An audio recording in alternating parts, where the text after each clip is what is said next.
In this video, we will learn to understand the relationship between parts of a whole to solve addition and subtraction equations.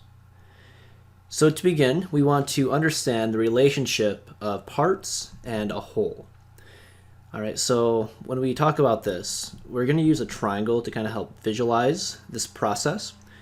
And this triangle is just to kind of give you a picture of what we're doing, but our goal ultimately is to not need this picture. All right, so here we see on the top the whole, and then on the bottom we see the two parts. And what we mean by that is, let's say we have actual numbers put in here. So here we have 12, and we can make up 12 with two parts, 8 and 4, because we know 8 plus 4 is 12.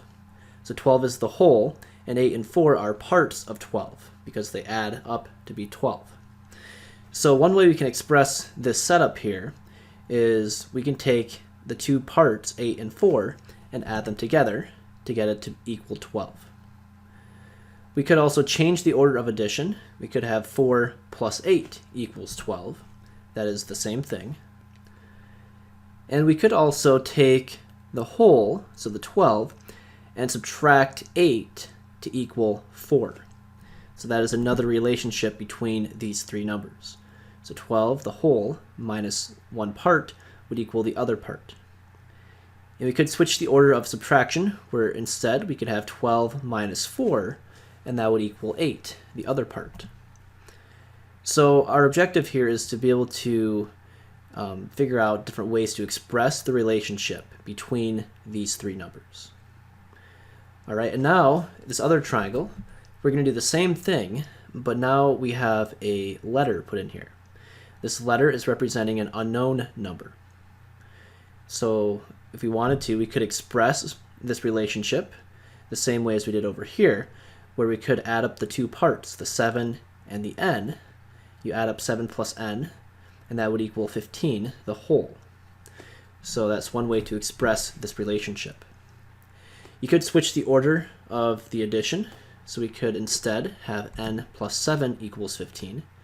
That is the same thing. So again, we're adding the two parts, the two bottom numbers, and that would add up to equal 15, the number on the top. Another way of expressing this is with subtraction. Just like over here on this middle one, we had 12 minus 8 equals 4. We could also have 15 minus 7 equals n. And then looking back at this middle triangle, we could switch the subtraction to get 12 minus 4 equals 8. Same thing over here with the third triangle. We could do 15 minus n equals 7. That is another way to express the relationship. All right, so our end goal here is we're going to want to figure out what is n equal to. All right, and so we want to be able to figure out what equation we can use to solve for n. All right, so here we see this third equation. It's already solved for n. We just have to figure out 15 minus 7. 15 minus 7 is 8, so n would equal 8. And we can verify that because if we add up the two parts, 7 plus 8, that does indeed equal 15. So the answer for n is 8. So now we're going to take this one step further, and we're not going to give you the triangle to begin with. We're going to give you an equation. So here we are told to solve for n, figure out what is n equal to, and you're given 4 plus n equals 9.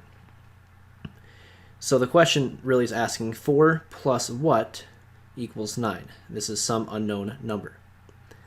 Now you probably can do this in your head because we know 4 plus 5 would equal 9, so we know n would equal 5. All right, but our goal is we want to figure out how can we maybe rearrange this equation so that we can solve. So if we wanted to, we could use our triangle to kind of help us think through this process. So if we have 4 plus n equals 9, we know that the 4 and the n are the two parts. So if you have our triangle, the 4 and the n would go on the bottom. Those are the two parts, and they add up to equal this bigger number, which is 9. So 9 is the whole. So we can think of this triangle with the 4 and the n on the bottom and the 9 on the top. And then thinking through the different ways we can express our relationship between these numbers, we know that 4 plus n equals 9. We know n plus 4 equals 9. We know that 9 minus 4 equals n, or 9 minus n equals 4. Those are the four relationships. So the one we want, though, is the one where we have 9 minus 4 equals n. That's the one we want. So in this case, 9 minus 4 gives you 5, so n equals 5. So it's kind of a thought process that we can use to figure out this equation.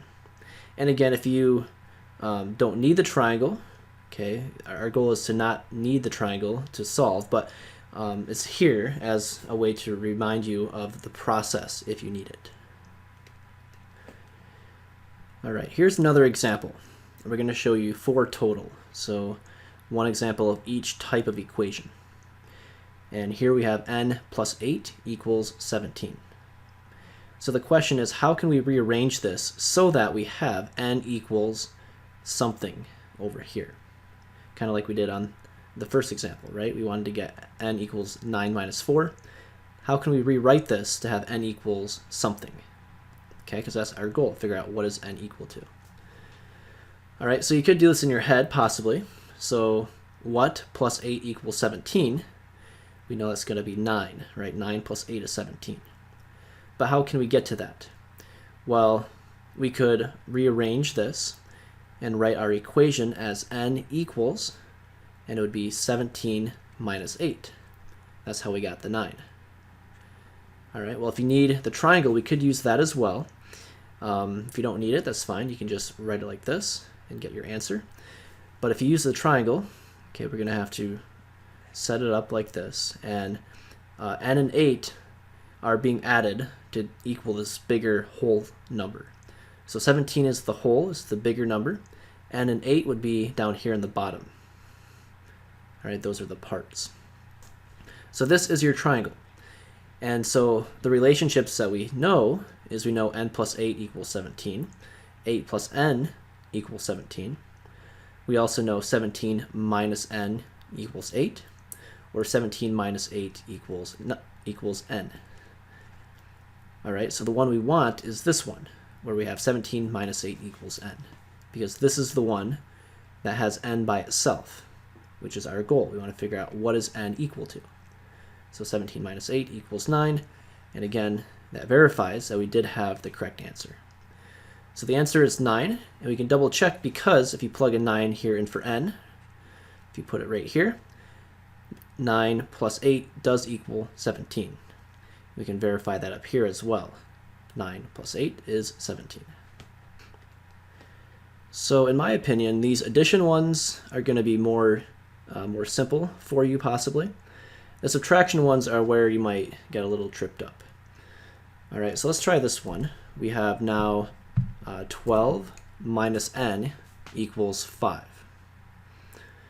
All right, so 12 minus n equals 5.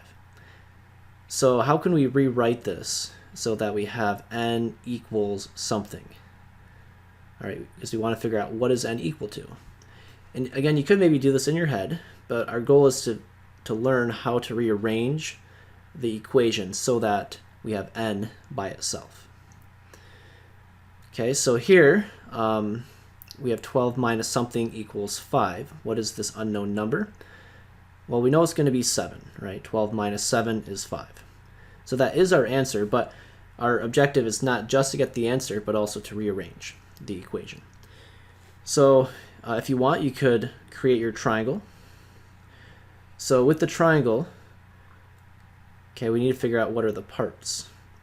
So in this case, n and 5 are the parts, and then 12 is going to be the whole. So we know the bigger number is going to go on the top. It's going to be part of the whole. All right, that's always going to be the case. So this is going to be our setup. So 12 goes on the top, n and 5 goes down here. So how can we rewrite this to solve for n?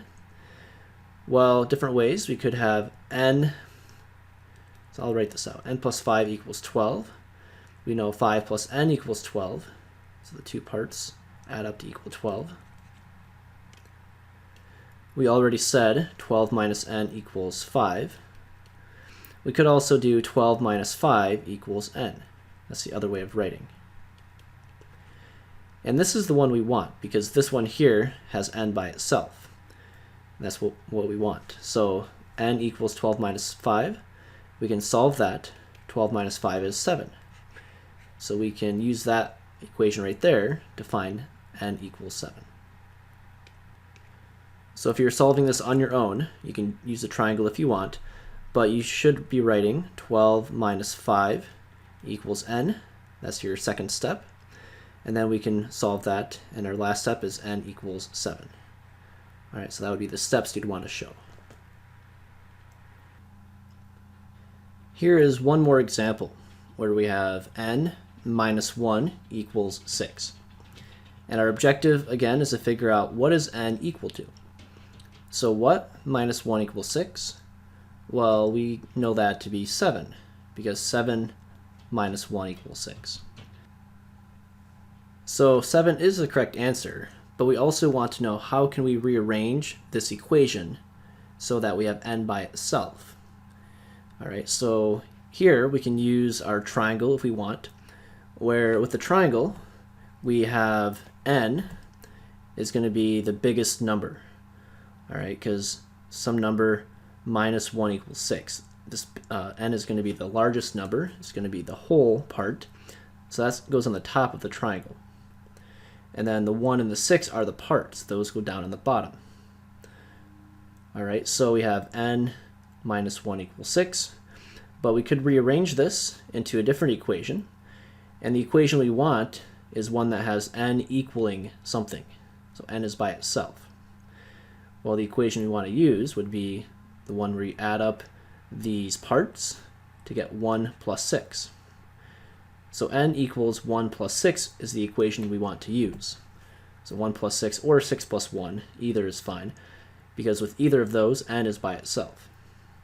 So then from here, 6 plus 1 is 7. So we have solved the equation, and we have n equaling 7. All right, so again, we can use the triangles if we need to, but our objective is at some point we want to not need the triangles and just kind of figure out from the equation, the initial equation, how can we rearrange to solve for n. And that concludes our lesson for today. We will see you next time.